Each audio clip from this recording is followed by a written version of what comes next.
सरायचा ठणका सारखा, सरायचा ठणका सारखा. मग ते कोणता बी पक्ष असो. भावांनो, एवढं आपल्याला लुटलं. 3-3 हजार एका टनामाग हाणले, म्हणजे 100 टनावाल्याचे 3 लाख रुपये हाणले. 1000 टनावाल्याचे 30 लाख रुपये, 30 लाख. 1000 टनावाल्याचे 500 टनावाल्याचे 15 लाख हाणले. आणि मग 15 लाख हाणणाऱ्याचा राग आला का तुम्हाला? राग करणार आहेत का नाही? अरे बायकोनी तेल सांडलं स्वयंपाक करता करता किलोभर, तर तिला 1500 शिव्या देता. हा? आणि ज्यांनी 15 लाख रुपये हाणले, ज्यांनी 1000 टनाचे 30 लाख रुपये हाणले, ते जर गावात यायचं असेल, ते पुढारी किंवा चेअरमन, तर आपण त्याला ढोल ताशे वाजवीत वाजवीत गावात आणतो. चला चेअरमन साहेब, लवकर चला गावात, आमची रायली सायली चिरवायला, लवकर या गावात, म्हणता का नाही? आणि त्या हरामखोराचे वाढदिवस करतो आपण, करता का नाही? आपल्या बापाचा कधी वाढदिवस केला का? आपल्या बापाचा डायरेक्ट दिवस, डायरेक्ट 13वा. आपल्या इकडे वाढदिवस नसतो, डायरेक्ट 13वा कर्ज काढून. आणि त्या हरामखोराचे वाढदिवस केले, आपल्या बापाला लुटतो. त्याचे वाढदिवस केले, मोठं पोस्टर लावलं 15 फुटाचं त्याचं. तो माजेल पुढारी मोबाईलवर बोलताना फोटो, आणि त्याच्या बुटापाशी आपल्या गावातल्या 10-12 मरकुडायचे निस्ते मुंडके, हात नाही पाय नाही त्याला. आणि पुन्हा ते म्हणते, साहेब शुभेच्छा, 100 वर्ष जगा. आमचं तर वाटोळ तुम्ही केलं, पण आमच्या लेकरा बाळाचं बी वाटोळ तुमच्याच हाताने होऊ द्या, एकल हाती कारभार होऊ द्या. हा?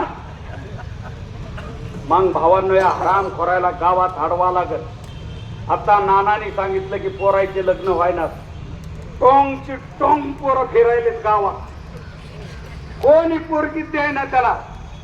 आणि जरी लग्न झालं शेतकऱ्याच्या इथं, तर पोरगी कोणची देते तो? नंबर 1 ची पोरगी सरकारी नोकर, नंबर 2 ची पोरगी व्यापारी, आणि नंबर 3 चा माल येतो आपल्याकडे. येडे वाकडी पोरगी, येडा वाकडं पोरग. तुमचे लेकरं लय सुंदर होते का? काही दिवसांनी आपली खुरमुटले मुरफुटले काळे बेंद्रे म्हणजे बळीराजा, लांबूनच ओळखू येईल हो बळीराजा. ही अशी अवस्था जर आपली झाली असेल, तर मग भावांनो, तुम्हाला एका जाग्यावर यावं लागेल, ही लढाई लढावी लागेल. आणि तुम्ही म्हणता ना, आम्ही साधे माणसं लढाई काय लढावी? हे हरामखोराजवळ गुंड आहेत, ह्याच्याजवळ पोलीस आहेत, ह्याच्याजवळ ईडी आहे, सीबीआय. भावांनो, ते काहीच करीत नसतं. ते रामाच्या काळात रामासंग लढाई करायला कोण होतं? वानर होते, माकड होते, त्यांनी लढाई जिंकली. श्रीकृष्णाच्या काळात कंसाच्या विरोधात, माजलेल्या कंसाच्या विरोधात लढाई करायला कोण होतं? वाकड्या बोबड्या सुदाम्या पेंढ्या ढोरामागल्ले पोरं होते, त्यांनी लढाई जिंकली. शिवाजी महाराजांच्या काळात कोण होते? शिवाजी महाराजांचे तुझे सावत्र भाऊ, मामा, मेवणे, सासरे हे तिकडं होते, शत्रू पक्षाकडे तिकडच होते ना.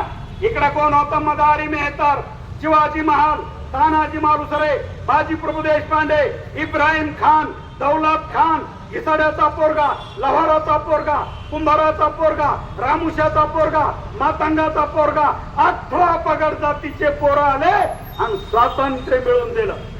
तसं आपण साधे साधे माणसं आता रुमने हातात घेऊ.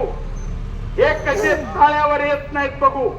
याला मतदान मागायला तर आपल्या गावात यावं लागेल का नाही?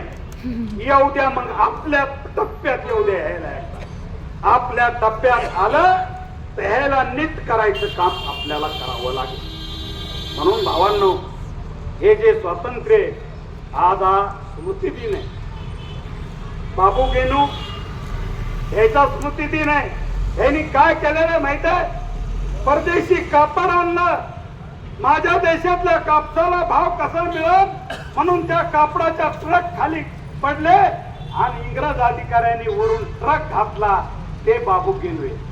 आणि दुसरे शरद जोशी जे स्वित्झर्लंड मध्ये सोन्यासारखा संसार असलेलं आपल्या शेतकऱ्याच्या दुःखासाठी इथं आले. भावांनो, त्याच्या पत्नीने आत्महत्या केली. 2 पोरी अनाथ झाल्या आणि त्या माणसाने आपल्यासाठी आयुष्य वेचलं. ते आदरणीय शरद जोशी. सुरुवात कुठून केली? सोलापूरहून केली. सोलापूर मध्ये 4 हुतात्मे. एक कोष्टी आहे, एक मराठा आहे, एक मारवाडी आहे, एक मुसलमान आहे. 4ला फाशी झाली. कशामुळे फाशी झाली? इंग्रजाचं कोर्ट जाळलं त्यांनी चौघांनी. त्या कोर्टात जरा मला न्याय मिळत नसत तर ते कोर्ट त्यांनी जाळलं. तसं या साखर आयुक्तामध्ये आम्हाला न्याय मिळत नसत तर ह्याचं काय करायचं आम्ही बघू. आम्ही त्याला वंदन करून आलेलो. म्हणून भावांनो, आता ही लढाई आणि ह्या लढाईचा प्रणेता कोण आहे माहित आहे? रघुनाथ दादा पाटील. रघुनाथ दादा पाटील कोण आहेत माहित आहे? रघुनाथ दादा पाटलाचे वडील रामचंद्र पाटील हे इंग्रजाच्या विरोधात लढाई करणारे. नाना पाटला संघ जे 5 जण होते त्याच्यात एक होते. धुळ्याचा खजिना लुटला इंग्रजाचा, त्याच्यात हे 5 लोक होते. खजिना लुटताना एक आडवा आला, गोळी घातली. पोलीस आला, त्याला बी गोळी घातली. रघुनाथ दादाच्या चुलत्याला आणि वडिलाला फाशीची शिक्षा ठोठावली. त्या घरातून आलेले रघुनाथ दादा आहे. हे रक्त स्वतंत्र सेनानीचं रक्त आहे, हे आयऱ्या गैऱ्याचं रक्त नाही. ही आता लढाई होणार आहे. म्हणून भावांनो, या लढाईमध्ये आपल्याला सगळ्याला एका जाग्यावर यावं लागेल. ही आर्थिक लढाई आहे.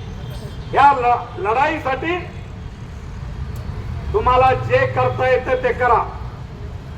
या लढाईसाठी ज्याला आंदोलन करता येतं त्यांनी रोडवर येऊन आंदोलन करा. आंदोलनातले लोक जेलमध्ये गेले, ज्याला ते सोडून आणता येतात त्यांनी सोडून आणा. ज्याला ह्या आंदोलनाला भाकरी देता येतात त्यांनी भाकरी द्या. ज्याला 2 पैसे देता येते त्यांनी 2 पैसे द्या. ज्याला बेटरपणे बोलता येते त्यांनी बेटरपणे बोला. ज्याला लिहिता येते त्यांनी लिहा आणि ज्याला पडविता येते त्यांनी पडवा. तरच हे स्वातंत्र्य मिळणार. स्वातंत्र्य फुकट मिळत नाही. स्वातंत्र्य बाजारात विकत मिळत नाही.